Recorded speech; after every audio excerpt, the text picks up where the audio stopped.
In the Bible, the prophet Daniel described all of the future kingdoms that will be in his part of the world.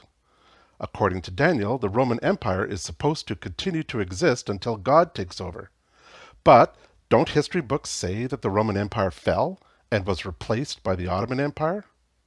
In this video, I will show you that the Ottoman Empire is a continuation of the Roman Empire, and I will show that the Ottoman Empire still exists today. In this video, I am not going to talk about the European Union, I am not going to talk about the United States, and I am not going to talk about the church. Instead, I am going to talk about the Middle East. So hold on tight, because this is going to be very exciting. In the Bible, in the book of Daniel, the prophet Daniel described a vision of a statue with its head made of gold, chest and arms made of silver, belly and thighs made of bronze, legs made of iron, and feet made partly of iron and partly baked clay. Then, in the vision, a supernatural rock struck the statue on its feet, and the entire statue was destroyed. That rock then became huge and filled the whole earth. Daniel then interpreted this vision. He said that there will be exactly 4 kingdoms, starting with the Babylonian Empire, followed by 3 more human kingdoms. Daniel made it very clear that the 4th kingdom will be the final human kingdom, and that last kingdom will have a transition because it starts out as legs made of iron, but ends up as feet of iron mixed with clay. Daniel specifically said that the statue's feet are part of the 4th kingdom, represented by the legs, so he made it clear that the legs and the feet are the same kingdom. Daniel then said that the rock in the vision is God's kingdom that will last forever. We can be certain that there will be only 4 human kingdoms because the prophet Daniel said it again in chapter 7. Chapter 7 describes a vision of 4 beasts that come one at a time out of the Mediterranean Sea. Daniel clearly says that these 4 beasts are 4 kingdoms. The 4th beast in that vision had iron teeth and 10 horns, just like the statue had iron legs with 10 toes. Then, in the vision of the beasts, after the 4th kingdom, God will set up his kingdom that will last forever. So, now that we know that there were to be only 4 kingdoms until God takes over, all we need to do is look at history books to see where we are now in this list. Here is a map of the ancient world. This is not the entire planet. It is just the part of the world that the prophet Daniel would have known about, with Jerusalem in the center of this map. This is the 1st kingdom, the Babylonian Empire. This was the empire that was in power when Daniel described the prophecies. History tells us that the Babylonian Empire was conquered by the 2nd kingdom, the Persian Empire. This is the Persian Empire. It is good to see these empires on a map to see where they were in the world. The first thing that you may notice about these empires is that they are largely Middle Eastern. Then the Persian Empire was conquered by the 3rd kingdom, the Greek Empire. Look at the Greek Empire depicted here. Some people assume that the Greek Empire was European because Greece is in Europe, but looking at the map shows that the Greek Empire was actually an Asian empire reaching all the way to India. These are not European empires, but span the Middle East, Northern Africa, Asia, and just a few parts of Southern Europe. And all of these empires are connected to the Mediterranean Sea, just as Daniel said they would be. Continuing on, the Greek Empire was conquered by the Roman Empire. So the Roman Empire is the 4th, and according to Daniel, it should be the last empire. But there's a problem. If you open any history book and suppose that you do not read the history book, but instead you only look at the table of contents and the chapter titles, then you would think that there were lots more empires after the Roman Empire. There was the Byzantine Empire and the Ottoman Empire and then the British Empire. How can that be if the Roman Empire was supposed to be the last human empire? But if instead of only reading the table of contents, Suppose that you read the entire history book, every word of it. Then you would discover something very shocking. History is not what most people think it was. Historians are very precise scholars, but they also like to divide the past into manageable chunks.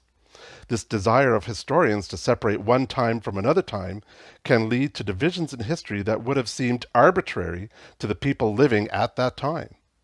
If we remove the artificial divisions, then we get a more accurate picture of what life was like for the people living in the past. For example, there was no such thing as the Byzantine Empire. Historians wanted to separate the pagan Roman Empire from the Christian Roman Empire. So hundreds of years afterwards, they started calling the Christian Empire the Byzantine Empire, even though there was no such thing as the Byzantine Empire. It was still the Roman Empire. The capital city of the Roman Empire was Constantinople, not the city of Rome, as most people assume. That's because the Roman Emperor Constantine moved the capital city from the city of Rome to Constantinople in the year 324.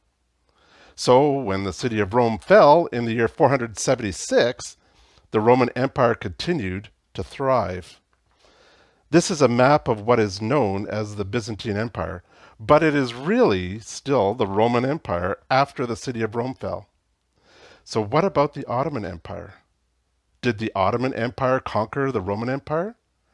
Let's look at the start of the Ottoman Empire as the people living then would have perceived it. The Roman Empire had a Christian government, but the people were Muslim, and the people did not like that their country was being ruled by Christians. In the year 1300, Osman I lived in the very middle of the Roman Empire, just outside of the capital city. Osman decided to overthrow the Christian emperor and replace him with an Islamic emperor. So he raised an army of Turks and started a revolution. The Turks were not outside invaders. They were all from there. The Roman Empire was their home. Here is the location and size of land controlled by the Turk army in the year 1300, just south of the city of Constantinople. Just this red dot, that's all of it. If you read about this stuff in an encyclopedia, it would be difficult to know where these places are. But looking at it on a map really brings it into perspective. In the year 1300, the Ottoman Empire was just a very small group of revolutionaries who controlled a very small amount of land. It was a civil war, a revolution. In the year 1453, Mehmed II became Sultan of the Turk army, and 2 years later, he captured Constantinople. However, Mehmed did not destroy Constantinople like an invading army would normally do. Instead, Mehmed deliberately preserved the city intact because he said Constantinople was their city, it was their capital.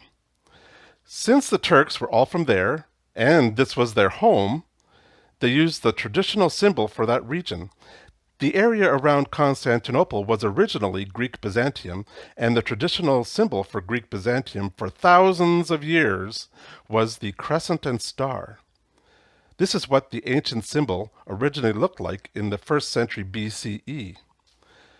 Since they were all from there, the Turks' ancestors were culturally Greek, and for thousands of years the crescent and star was their traditional symbol. After the revolution, the Turks replaced all the Christian crosses with this ancient symbol. This is what the Turk symbol used by the Ottoman Empire looked like.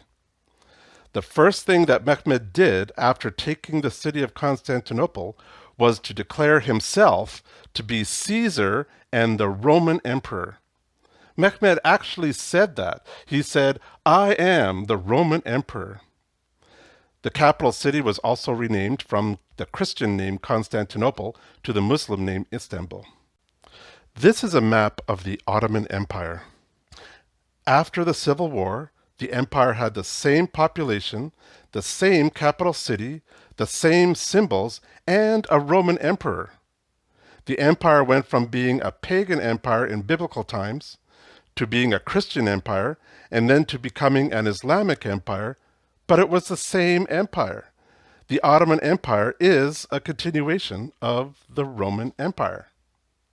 But do the history books say that the Ottoman Empire fell during World War I? Since the Bible says that this final empire must still be in existence when God takes over, how can the Ottoman Empire be that final empire if it is already gone? Well, as I said earlier, historians often divide the past into manageable chunks. This desire of historians to separate one time from another time can lead to divisions in history that are misleading, such as historians' attempts to separate the British Empire from the Ottoman Empire. If you do more than just read the chapter titles, but instead read the entire history book, you will discover that the Ottoman Empire never fell. It still exists today. During World War I, the British Empire swept through North Africa and the Middle East, pushing the Ottoman Turks back. The Ottoman Empire got smaller and smaller as the British advanced, but when the British approached the capital city of Constantinople, or what is now called Istanbul, the Turks suddenly became invincible. The British were never able to conquer Constantinople. Instead, the Ottoman Empire became small.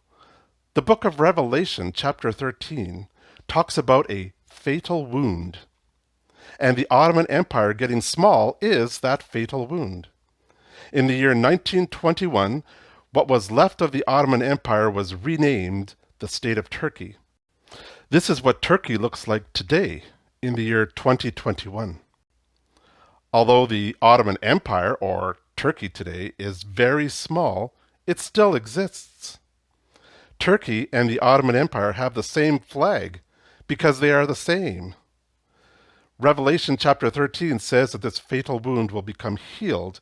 So in the near future, the Ottoman Empire will regain its former prominence and will become the 10 toes and the 10 horns described by the prophet Daniel. You can learn more about this topic by visiting my internet website at elijah2come.org. If you enjoyed this video, then please like and subscribe so that others will be more likely to see it. Thanks for watching.